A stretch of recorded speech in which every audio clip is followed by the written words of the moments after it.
নমস্কার বন্ধুরা, জয়ের হেসেলে আপনাদের স্বাগত। আশা করি সবাই ভালো আছেন, সুস্থ আছেন, স্বাভাবিক আছেন। আজ আমি আপনাদের কাছে একটি নতুন রেসিপি, নতুন এটা বলবো না, পুরনো রেসিপি, এটা সবার বাড়িতেই হয়ে থাকে। আমি আজকে আপনাদের দেখাবো এক পাকে কিভাবে খুব তাড়াতাড়ি পোলাও তৈরি করে নেওয়া যায়। আসুন দেখে নেওয়া যাক। এখানে আমি একটা পাত্র বসিয়ে দিয়েছি, যেটা গরম হওয়ার পর আমি 4 চামচ পরিমাণ ঘি দিয়ে দিয়েছি। তো 4 চামচ পরিমাণ ঘি দিয়েছি, তার জন্য আমার 3 বাটি গোবিন্দভোগ চাল আমি ধুয়ে সেটা ভিজিয়ে রেখে দিয়েছিলাম। এইবার ঘিটা গলে গেলে তাতে আমি ফোড়নে আমি দিয়ে দেবো একটা তেজপাতা, 2টো দারচিনি, 4টে লবঙ্গ আর 4টে ছোটো এলাচ থেতো করে। ফোড়ন থেকে সুন্দর গন্ধ বেরোলে তাতে আমি দিয়ে দেবো কিশমিশ, কাজু বাদাম, যেটা আমি খুব সামান্য নাড়বো। নেড়ে তারপরে আমি চালটা দিয়ে দেবো।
চালটা দেবার পর আমি খুব ভালো করে নেড়ে নেব।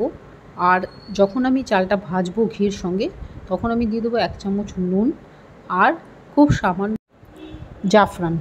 এইবার আমি প্রায় 3 থেকে 4 মিনিট ঘিয়ের সঙ্গে নুন, জাফরানের রং দিয়ে সুন্দর করে চালটা এপিট ওপিট 3 থেকে 4 মিনিট ভেজে নেব। চালটা ভাজা হতে হতে পাশে আমি একটা বাটিতে পরিমাণ মতো জল একটু গরম করে রাখবো। চালটা ভাজা হয়ে গেলে আমি সেই গরম জলটা দিয়ে দেবো। এখানে বলে রাখি, আমি এখানে 3 বাটি চাল নিয়েছিলাম আর আমি জলটা গরম করেছি 4 বাটি। এই 4 বাটি জল আমি দিয়ে দেবো। তাতেই আমার চালটা দেখুন খুব সুন্দরভাবে সেদ্ধ হয়ে যাবে।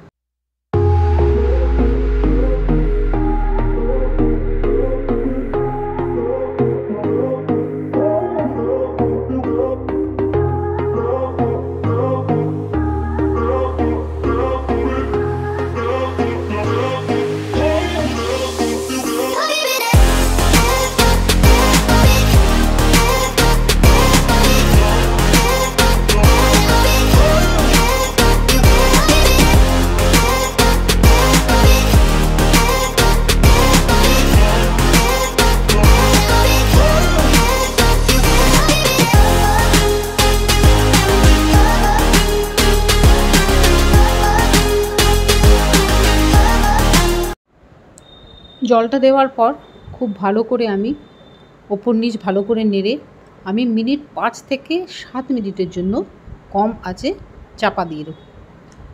5 থেকে 7 মিনিট পর আমি ঢাকা খুলে দেখব যে চালটা আমাদের খুব সুন্দর সেদ্ধ হয়ে গেছে।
দেখুন আমি হাত দিয়ে তুলে দেখাচ্ছি কি সুন্দর চালটা আমার সেদ্ধ হয়ে গেছে, আর আমার ভাতটাও একদম ঝরঝরে রয়েছে।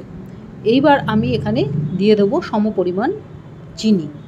এখানে আমি 5 চামচ চিনি দেবো, যেহেতু পোলাও একটু মিষ্টি মিষ্টি লাগবে, সেই জন্য আমি এখানে 5 চামচ, চা চামচের 5 চামচ চিনি দেবো। চিনিটা দেওয়ার পরও আমি খুব ভালো করে নেড়ে নিয়ে আরও 3 থেকে 4 মিনিটের জন্য কম আঁচে চাপা দিয়ে দেবো। তাতে করে চিনিটা গলে যাবে এবং ভাতটাও আরও সুন্দরভাবে নরম হয়ে যাবে।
মিনিট 4 পর ঢাকা খুলে আমি ওপর থেকে ছড়িয়ে দেব গরম মশলা। গরম মশলাটা দিয়েও আমি ভাতের সঙ্গে ভালো করে মিশিয়ে নিয়ে আরও 5 মিনিট, এবং এই সময় আমি কিন্তু গ্যাসের ফ্লেমটা বন্ধ করে দেবো। আরও 5 মিনিট স্ট্যান্ডিং টাইমে রেখে দেবো। তারপর আমি পরিবেশন করব গরম গরম আলু মুরগির ঝোল, পোলাও। তার সঙ্গে আজকে আমার রেসিপিতে ছিল চিকেন পাতুরি। এই রেসিপিটাও আমি আপনাদের সঙ্গে পরে শেয়ার করব। তাহলে বন্ধুরা, রান্নাটা কেমন লাগলো অবশ্যই আমাকে কমেন্টে জানাবেন। যারা আমার চ্যানেলটা এখনও সাবস্ক্রাইব করেননি, অনুরোধ করব আমার চ্যানেলটা সাবস্ক্রাইব করে পাশে, আর যদি ভালো লেগে থাকে বেল আইকনে প্রেস করে সবসময় সঙ্গে থাকুন। তাহলে আমি আমার চ্যানেলে যখনই কোনো নতুন রেসিপি শেয়ার করব আপনার কাছে নোটিফিকেশান পৌঁছে যাবে। তাহলে আজকে এই পর্যন্তই, আবার দেখা হবে নতুন কোনো রেসিপি। সবাই ভালো থাকবেন, সুস্থ থাকবেন, সাবধানে থাকবেন। ধন্যবাদ।